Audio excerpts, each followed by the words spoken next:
It's time for the 49ers Rush podcast.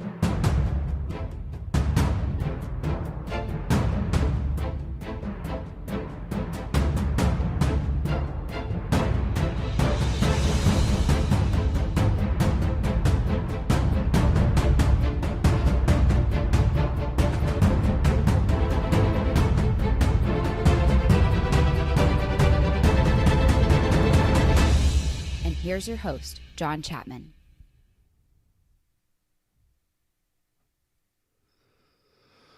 Welcome back to another episode of the 49ers Rush podcast. I'm your host, John Chapman, and we got some good stuff today. I'm really excited about this episode. We're going to continue our breakdown and evaluation of everything from the last game against Cleveland Browns, where we won 1-3, just completely dominated. But also, we're going to be looking forward just a little bit, going through just some kind of recent news and developments that's taken place through practice. But as always, if you guys are with us, just want to say thank you. This has been an awesome start to the season. Obviously, one of two remaining unbeaten teams. The other team's about to kick off here any minute with the Patriots versus the Giants. And of course, the Patriots get to play everybody with all injuries. So it's going to be interesting. But just want to say thank you so much, as always. Really appreciate all the support that we've been getting lately. But make sure that you hit the like button and the notification, just so that we can make sure that you guys are ready when we go live. We're doing this 4 times a week now, which is wonderful. And if you have any questions, please feel free to add those in wherever it is that you are watching, whether that is YouTube, Twitch, Periscope, Twitter. And if you are still listening on just wherever it is you listen to podcasts, just want to say thank you for all of your support. Now, we do have some new things going on here where we are going to include some video. So here we go. Let's transition over to some of our defensive breakdown film, which I'm going to have just going kind of on a loop up there for you. So if you have any questions, again, make sure that you tag me so that I can get to your question. So just want to say there is so much stuff going on behind the scenes right now with the 49ers Rush podcast. Lots of new things coming your way. We're not going to stop. We are going to keep adapting and making sure that we have the best 49ers content out there, bar none. That is what we are about. So let's jump right into it. Again, if you have any questions, please throw those up there. But I want to focus as much as possible on the defense, which you kind of got to take a deep breath, right? You know, the previous episode, we covered the offense and the injuries with Juszczyk and Mike McGlinchey, but the defensive side, this is where we are making our money. This is what's going to continue to bring the success of the 49ers if we're going to continue winning. Obviously, 4-0 on top of our division, the only undefeated team in the NFC West. But how far will that go? This is our toughest matchup so far. You know, the defending champs of the NFC made it to the Super Bowl and lost, but we're going into their house. This is not going to be an easy game against the Rams, but I do think it's going to be a great game. And again, I do want to mention I am going to be at the LA Takeover meetup. And so it's on Facebook, the group right there. Just type in LA Takeover 49ers, and it's going to pull up the event. It's $15 a ticket. I'm not affiliated with them at all. I'm just joining that. And if you want to meet up and have a beer and talk football beforehand, I will be there. Feel free to reach out to me on Twitter, at JL_Chapman, or through email, 49ersrushpodcast@gmail.com. But I want to meet you guys. So if you're in LA and you're going to the game, let's hang out and let's have a good time. So now, here is the good news. We're not the only ones dealing with injuries. Something came out today saying Todd Gurley has been downgraded to questionable, and there is a strong chance that he will not even play this Sunday. So obviously, Todd Gurley is nowhere near what he was last year or 2 years ago or 3 years ago, but he is still a very, very dangerous player. So the 49ers are still the only defense in the NFL to not give up a rushing touchdown. I expect that trend to continue, whether he plays or not. I truly do believe in our defense. Now, will somebody get a rushing touchdown against us eventually? Yeah, of course. There's never been a team in the history of the NFL to not allow one. But I do think that the 49ers defense takes a lot of pride in this. And whenever you get those streaks going, it builds confidence each week. You look at what we did to Nick Chubb, who rushed for 100 and some odd yards and 3 touchdowns the week before against the Baltimore Ravens. He did nothing against us. So whether it's Todd Gurley or backups out there, I'm not too concerned about their rushing game. Their offensive line was one of the better offensive line units in the NFL last year, but they've taken some hits, and we have proven, the Pittsburgh defense or the Pittsburgh offensive line was by far the best we've played. They still are much better than the Rams, but we were able to get pressure against that. I think that will still continue. So a couple things right here. Quick question from Dean. Just saw a report by a Rams reporter that the Rams had high winds, so they didn't get a practice, and that they will only have one real practice before the game. Is that true? Yeah, I saw that same report, and it's not really that big of a deal. With the way the NFL is now, you're not allowed to hit or any of those things. All you're doing is install. And for these two teams, they know each other very well. They've played each other, these coaching staffs, 4 times now. This would be number 5. So there's a lot of film. There's a lot of stuff that they already understand.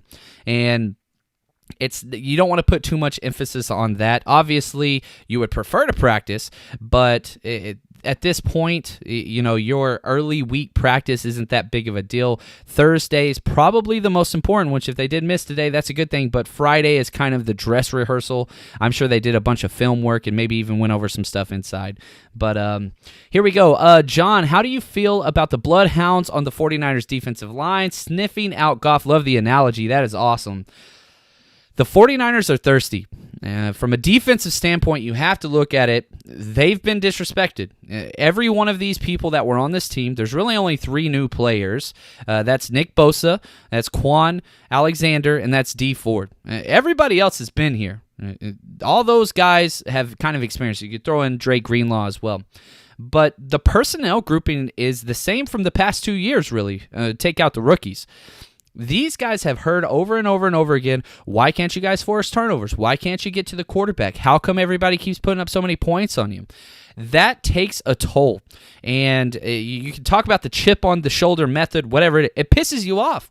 You get to the NFL, everybody in the NFL was the best player ever at their high school and one of the best players ever at their college and all those things. And then you get up to the NFL and you might even be a first-round pick, somebody like Eric Armstead or DeForest Buckner, and you're not getting the respect you deserve for the first time in your life. So how do you respond?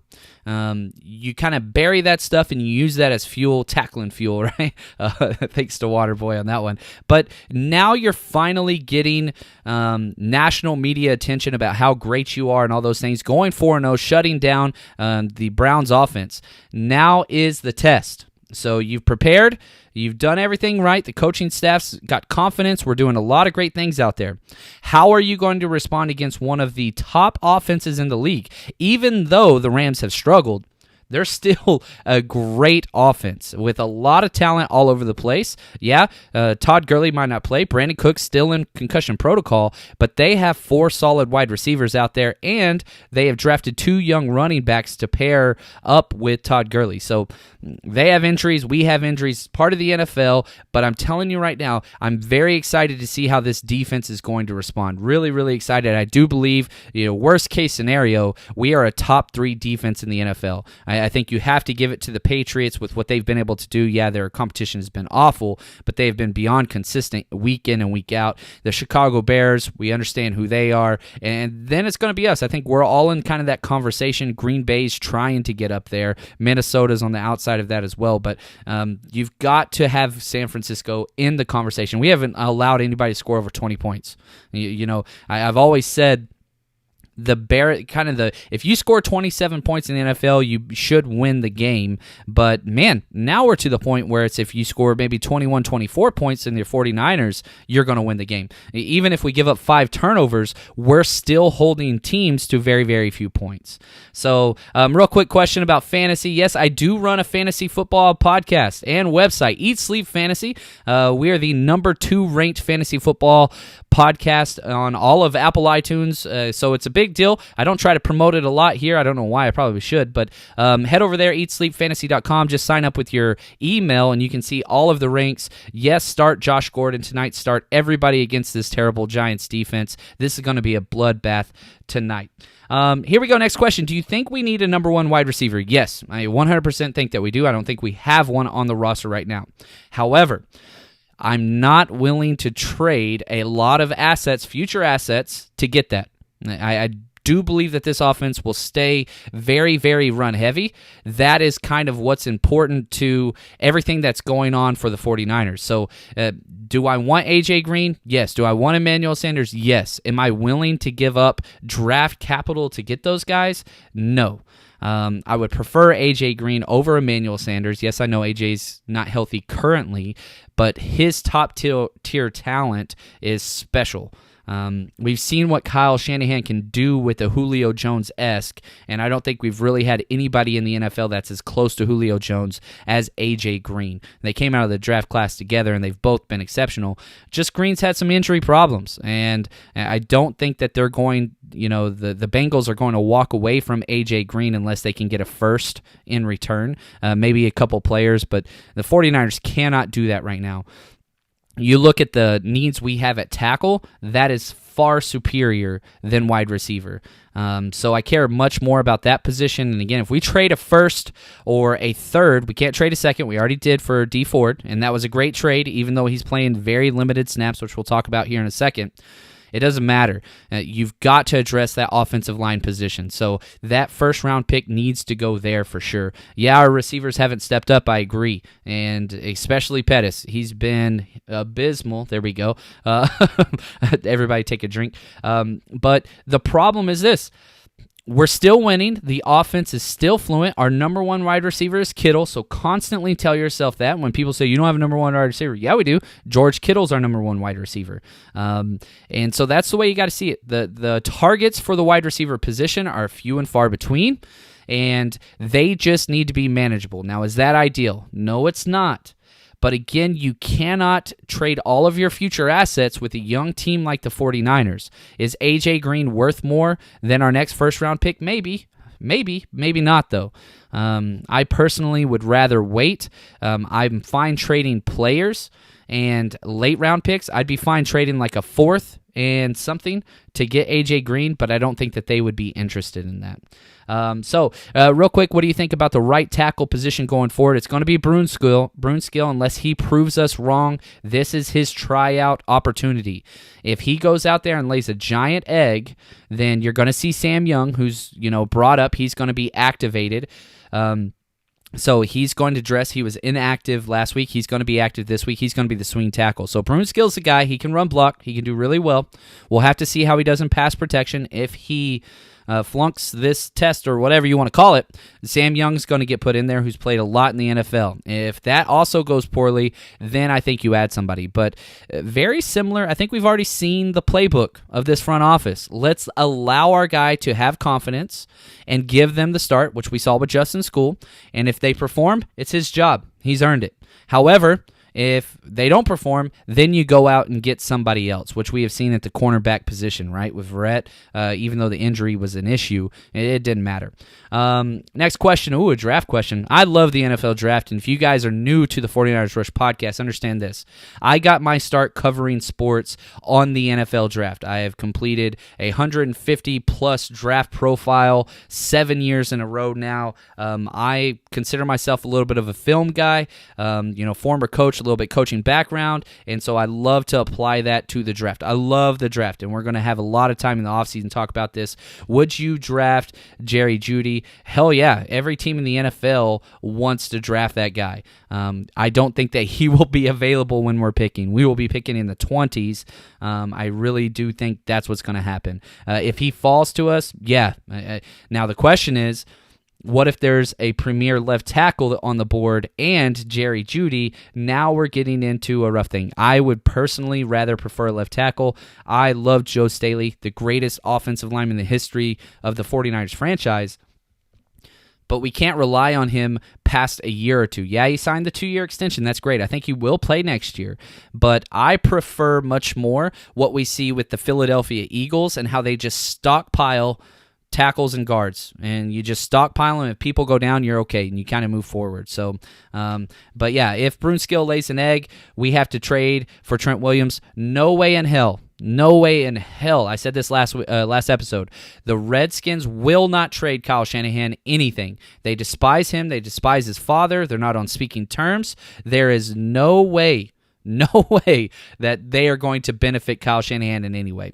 Thanks, Ivan. Appreciate it. Cool breakdown earlier. If you didn't see it, we got 2 episodes out today. That's what we're doing. So I did put out an offensive breakdown on YouTube. If you haven't seen it already, where I go through the X's and O's and schemes and all that kind of stuff of a handful of plays. It's about a 25-minute breakdown. Head over there. You're listening. Don't go now. Let's finish this episode. But make sure you check that out and see what's going on. All right. Let's jump into some grades and snap counts of the 49ers defense versus the Browns. So let's start off with our top 5 players and bottom 5 players. No surprise who the number 1 overall player on defense was. One of the highest ranked players for the entire NFL this week, according to Pro Football Focus. Nick Bosa gets a 92.3, which is an elite rating. Anything over 90 is elite, usually kind of top 3 of their position, and it was all about the pass rush. He got a great grade in run defense and tackling, but a 91 grade in pass rush. He was lights out. NFC Defensive Player of the Week. The guy's special, and it was funny. They asked him right after it got announced, what does this mean to you to be named the NFC Defensive Player of the Week? And he says, absolutely nothing. Like, he's not satisfied. It's not what he's got great things written out. I put money down on him to be the defensive player of the year, rookie defensive player of the year. So I'm hoping that he continues. Second best player, Ronald Blair. He only got 18 snaps, but he has been so efficient through every game, an 89.8 grade. Ronald Blair quietly is the number 1 rated player for our defense throughout the season so far, and he just keeps providing meaningful snaps. So much so, this is kind of the way it works for a defense because he's doing so well on the edge. He can play everywhere, but he's just been playing on the edge for those 18 snaps. They have completely moved Solomon Thomas inside. Yay, coaching staff. You finally got it. Now, Solomon Thomas only got 11 snaps, but they were all inside, and he had a positive grade. He was the number 7 rated player on our defense. This is meaningful snaps, positive snaps for Solomon Thomas on the inside, all made possible by Ronald Blair. This is a plus because we're getting great edge depth despite our starters not being in there, and now we're getting meaningful snaps inside. Who would have thought that we would have to go 3.5 years before Solomon Thomas would take all of his snaps on the inside? First time ever in his career that he has taken all of his snaps from the inside position. Even when they said they were going to switch him late last year, he still was bouncing back and forth. Just 11 snaps, but man, that's 11 snaps that's going to help me sleep tonight. So, John, how long have you been a fan? Great question, Rich. Here's the deal. I'm going to get a little off task here, but I want to share this story. I was born and raised in Dallas, Texas. I had a stepdad that I did not particularly like, and for my 10th birthday, he was a huge Cowboys fan, and all we did was argue football all the time. We didn't like each other very much. But anyway, I asked for a Jerry Rice jersey for the sole purpose of I knew it would piss him off.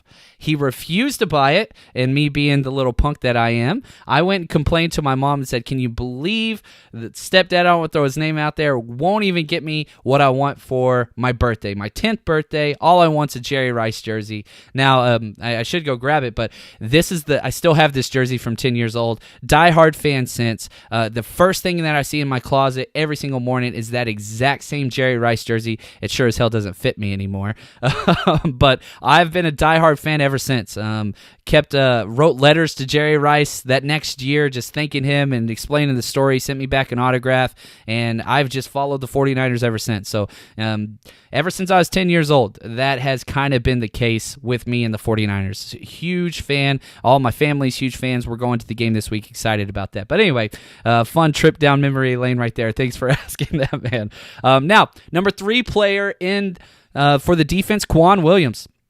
Man, he had one bad game, but he has had 3 amazing games. He continues to get those turnovers, and he attributed a sack as well on a nickel blitz. Him and Quan. There was a Quan and Quan sack, which that just sounds like an awesome band name. Quan Alexander blitzed up the middle, and Quan did a little delayed blitz, and both got in there. He finished with an 84.3 grade. Eric Armstead, 83.7. And then there's a little bit of a dip as far as the grading goes, but Emmanuel Mosley, 74.7. If you would have said, again, yeah, we're talking about injuries, and this is what we do. We always overreact. But if you jump to the podcast last week, every single question was about Emmanuel Mosley. Man, what's that going to be like? Oh, Odell Beckham Jr., he's going to be. Why don't we get another corner? Nobody has talked about Jalen Ramsey this week. And it makes me feel wonderful about our franchise and our fan base. Because here's the deal. We saw it. We saw how great Mosley could be. He made that great play where he jumped. This is going to be in another breakdown that I'll get done in a day or two. But you see him jump off of the outside wide receiver in the goal line, come to the middle of the field and get that pass deflection in the goal line. Would have been a touchdown. And so you see what this guy can do, and he is physical. This guy played great. The crazy thing is, and this is go against Freddie Kitchens, who's I don't believe in him as a coach. I really, really don't. He was only targeted 3 times. Why the hell would you target Emmanuel Mosley only 3 times and Richard Sherman 8 times? This is this player's first start in his entire career as an undrafted free agent, and you target him 3 times? Man, way to go. That's some solid coaching. Let me tell you what. Now, he only allowed 1 catch for 7 yards and got a pass breakup, so you have to tip your hat to Emmanuel Mosley. But why in the hell would you not test a guy that's never played in the NFL before? I don't know. Very happy that they did it, but I love that he answered the call, and now he's got confidence moving forward. So really excited about that. Dee Ford, the 6th best player on defense with a 73.6, but he only got 17 snaps. This is somewhat problematic. Now, the defense, we didn't play that much. We only had 46 snaps on defense, which is all the 3-and-outs and turnovers, which it kind of contributed to that. But Dee Ford didn't practice. He had a very limited practice again. It's going to be this way, I think, for a long time. You could count Dee Ford as a starter, but I think they're looking for a 15 to 20 snap contribution as long as his knee isn't ideal. And I don't think it's going to be ideal for a very long time. The bye week has come and gone. There's not another rest for the rest of the season, and you kind of want to just keep him safe. As long as Eric Armstead continues to ball out the way he is, and Ronald Blair and Nick Bosa, that's 3 studs. And so if you can just put in Dee Ford in pass rush situations, and he can still get, that much of an influence in it, that much of a push, then that's great news. So you've got to be happy with what you get, because even though he didn't play a lot of snaps, right? Still very, very involved. In 17 snaps, 13 of which were pass rush plays, he got 5 total pressures. So he is getting a pressure about every other play, which is an insane percentage-wise. I don't have that list there, but that doesn't even make sense. But if he can be that effective, even if it's a small sample size, you have to be happy with that. Now, a couple other questions just real quick. Do you ever listen to the opponents we are playing that week podcast to see what they think of us? Yeah, I did 4 podcasts yesterday. It was a very, very long day. It was a great day. But I was on 2 separate Rams podcasts previewing exactly what happened with the 49ers and projections and all that kind of stuff. They're scared. There's not a Rams fan out there that feels like, oh man, we got this game. They're not happy with the way their season is going, which is completely contradictory to the last 2 years where they've been sky-high confidence level. Now, is that a good or a bad thing?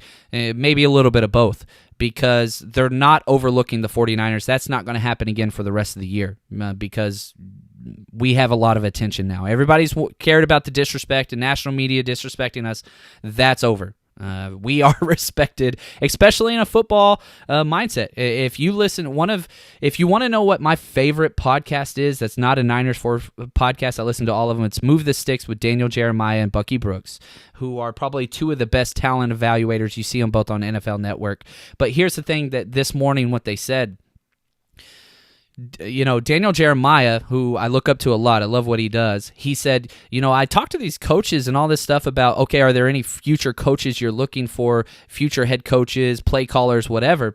And he said even the last 2 years, when the 49ers, again, this is quoting Daniel Jeremiah, paraphrasing Daniel Jeremiah, he said even when the 49ers were doing bad, people wanted Sean McVay coaches, that for sure, but everybody wanted somebody that had a connection to the Kyle Shanahan run game.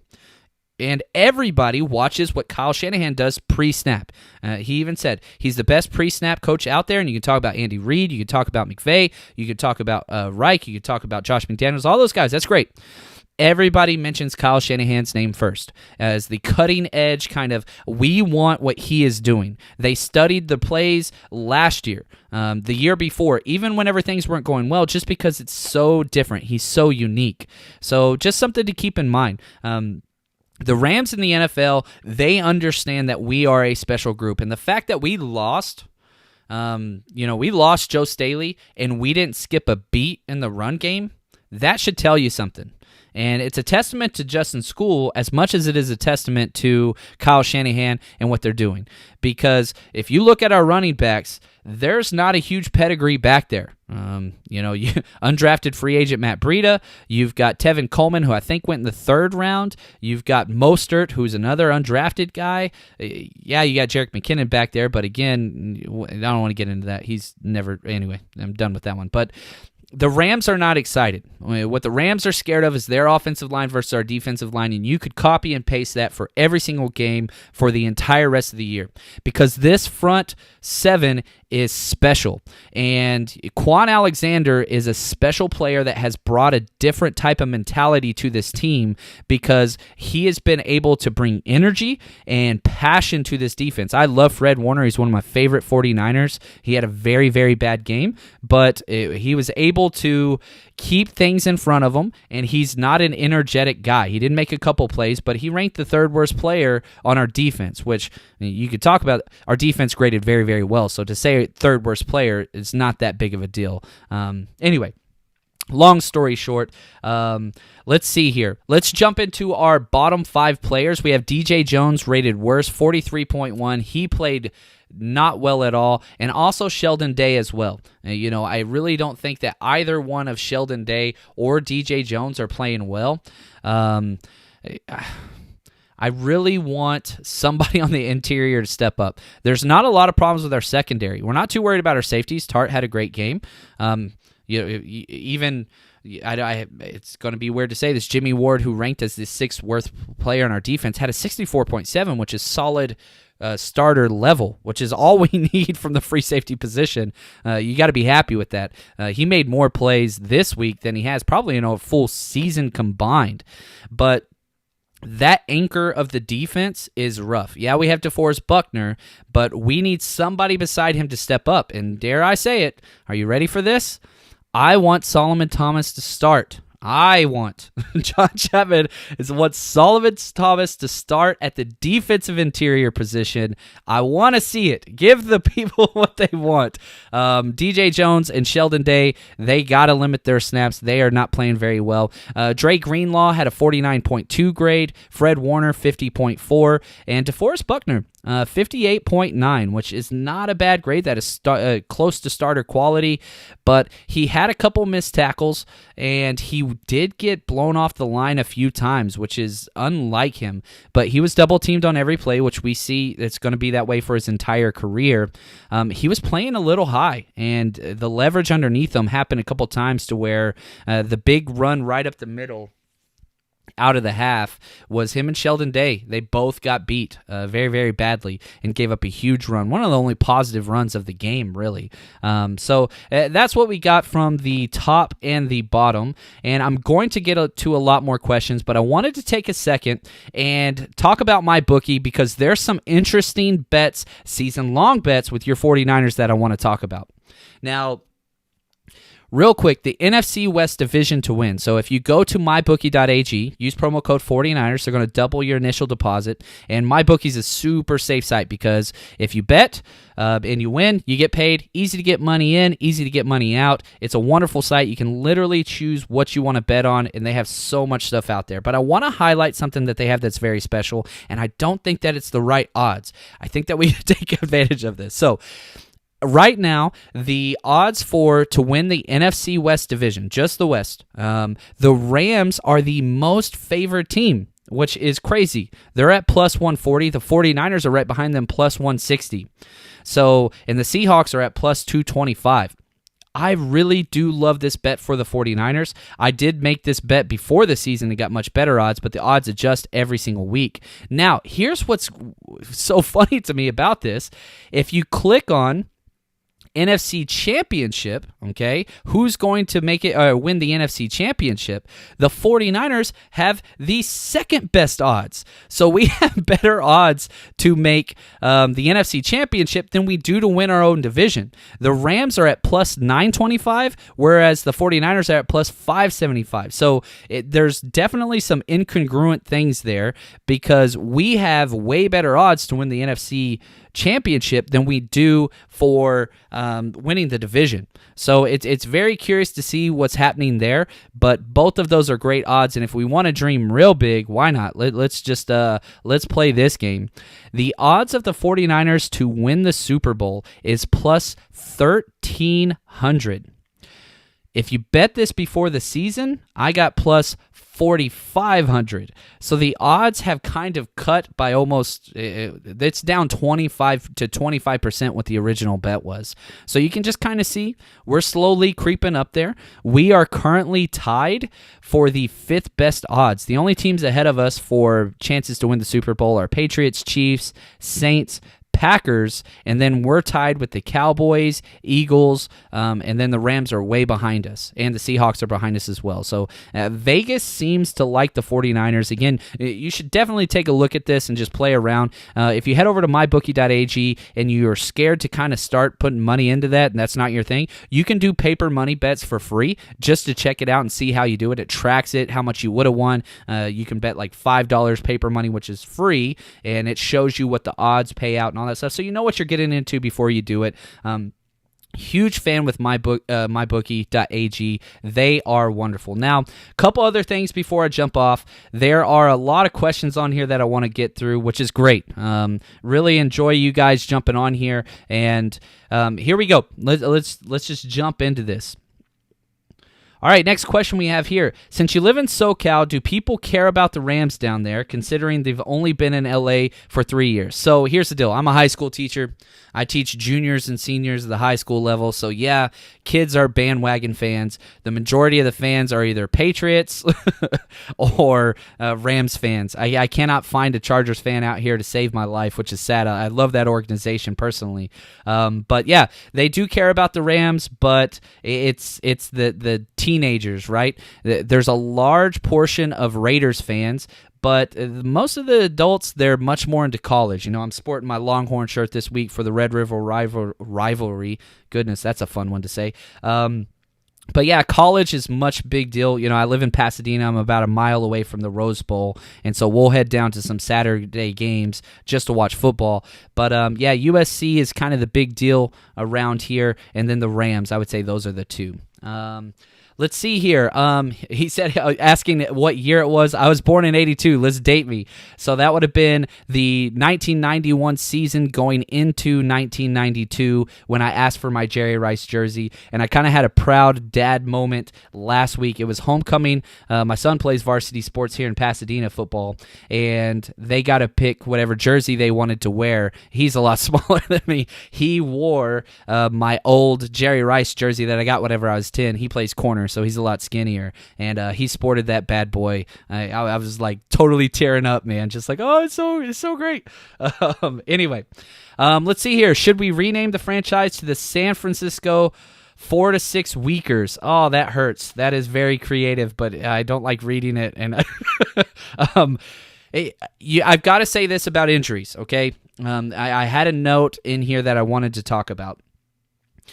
Our coaching staff sugarcoats injuries big time. If you look back over the past 3 years, and we fired all of our strength and training people and all those things, don't care.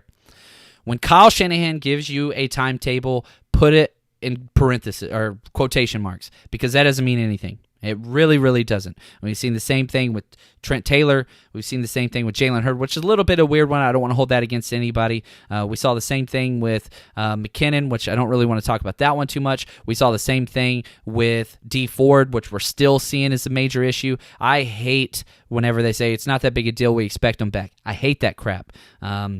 And so 4 to 6 weekers, I'm careful with that one. I'm just going to be honest with you. I think that there's a much better chance for Kyle Juszczyk to get back in 4 to 6 weeks than I think there is for McGlinchey. That's just my own personal take. I'm not a medical guy, but that's just what I think. Let's see here. How do you feel about utilizing the old school split back sets? Man, yeah, I love that. I don't think we're going to change that much this week, maybe next week, but I really think that what we're going to see is pretty much the exact same thing, just more Roz Dwelley and much more Levine Toilolo. So you're going to see Kittle doing that move role, and you're going to see Dwelley doing the move kind of H-back Kyle Juszczyk thing. I think that's the main thing that's going to change. I really don't think there's going to be much more than that. Let's see here. Why hasn't Solomon Thomas played more snaps? He hasn't been good, and they've been playing him out of position. This was his highest graded game probably in a year and a half, and he only played 11 snaps. But again, as I said earlier, first time he's played inside, and he played well. So I would like those snaps to go up. People think I hate Solomon Thomas. I love Solomon Thomas. I love Solomon Thomas. He's an amazing human being that's been through hell and back. He's just not the best football player for what they've been using him for. He never played outside in college, but somehow we made that transition for him. It didn't work, and we kept doing it, and it didn't work, and we kept doing it. Now he's playing inside, much smaller snaps. Let's increase that a little bit, see what he can handle. I'd love to see 20 snaps from him this week, 20 to 25, all from the interior. He should never take another pass rush snap on the outside ever again. Do you feel Solomon Thomas is better than Eric Armstead? Hell no. Eric Armstead is a top 20 defensive end in this league. Is he a top 20 defensive pass rushing end? No. You could make the argument that Eric Armstead is one of the best run defending defensive ends in the entire NFL. Probably him and Cam Jordan are probably two of the top guys that come to mind. Eric Armstead has played amazing for 2 years now. He was rough his first year and a half whenever he was injured, but no, Eric Armstead is a player. I want him re-signed. I really, really do. I want that to go back. So take that for what you want. Have you ever had a student that the student liked to talk about? Oh, sorry, it just went away. They talk football and statistics. Yeah, it's kind of weird. Yeah. You guys were all high school kids, and if you're listening to this podcast and you're a pretty hardcore football fan, and, you know, I used to have football playing cards. I'd memorize all the season-long stats. I knew I was a nerd from the early on, and I love that stuff. And so whenever you look at those types of things, that happens in high school. Now, basketball is kind of a bigger thing out here just because there hasn't been pro sports when they were growing up. It's a relatively recent thing. But with fantasy football, the kids ask me all the time about fantasy football because, again, I do the fantasy football podcast as well. And so that makes it fun. And so there's some educated kids out there, even at the high school level, that actually know what they're talking about, and then there's some that kind of don't understand at all what they're talking about. Next question, John, do we have enough cap space to sign Armstead, Defoe, Kittle all at the end of this season? Here's the deal. One of my favorite follows is the Pro Football Focus 49ers page, and then Cap Space with 49ers. That's another good one. And there's a lot of things that you can do with the cap. One of the things is move some money around in Jimmy Garoppolo's contract because here's the deal. If you look at how much guaranteed money he gets next year, it is a crap load, okay? We don't have a lot of cap space, as you just said. But here is the thing. We do have some money that we can move around, and I hate to say it. Gosh, man, I don't want y'all to get mad at me. Some of the people that are getting money next year probably shouldn't be. So you've got people like Jerick McKinnon, which all of next year's money is dead money anyway. But currently, right now, we have the 26th most cap space next year, and that's at $24 million.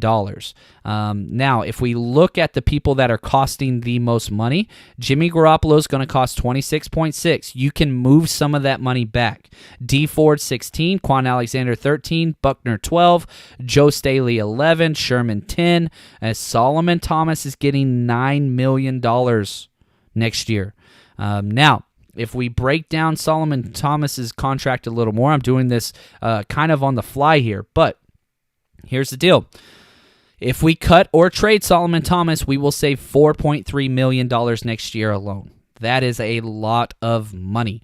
For somebody that's only getting 11 snaps a game, either you got to use them or you got to lose them. That's kind of how I see it. I hope that we keep him. I hope we play him adequately, and that's fine. I even put out a tweet earlier this week. Should we trade Solomon Thomas, and what would you expect for him? Everybody said keep him for D-line depth. I'm fine with that. I was kind of curious to see. I don't think you could get more than a 4th or a 5th round for him because, again, whichever team gets him, they have to carry this financial obligation, at least half of it. We're stuck for $4.3 million next year no matter what. We cannot get out of that.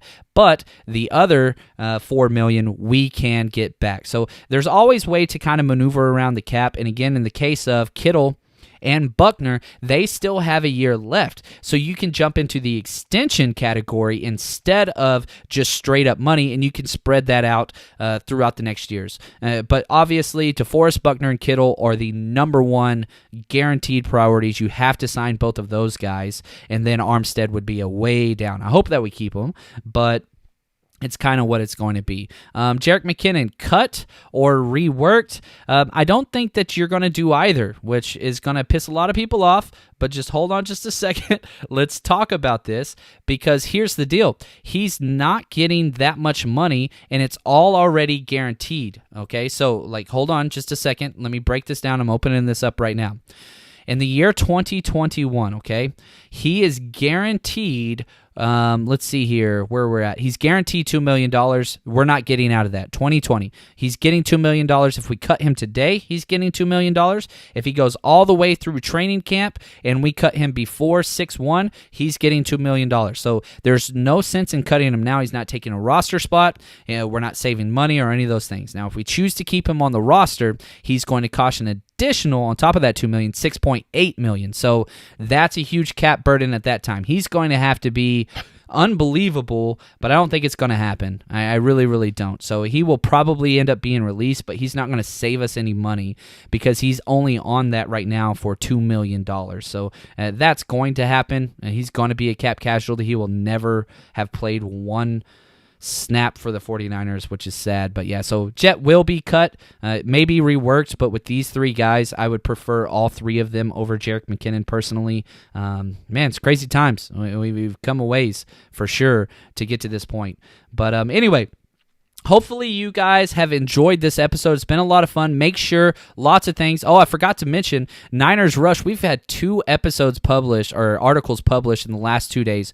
One of them just giving you a concrete breakdown of 49ers injuries, timetables for recovery from Julio Valenzuela, who's done some great work. And then also another one just on Bosa and another summary of the defensive effort versus the Browns by Renato, who's just done a hell of a job. So we've got a lot of good stuff. If you haven't head over to Niners Rush yet, NinersRush.com. We've got gear, t-shirts, all those things are over there. So head over there and check it out.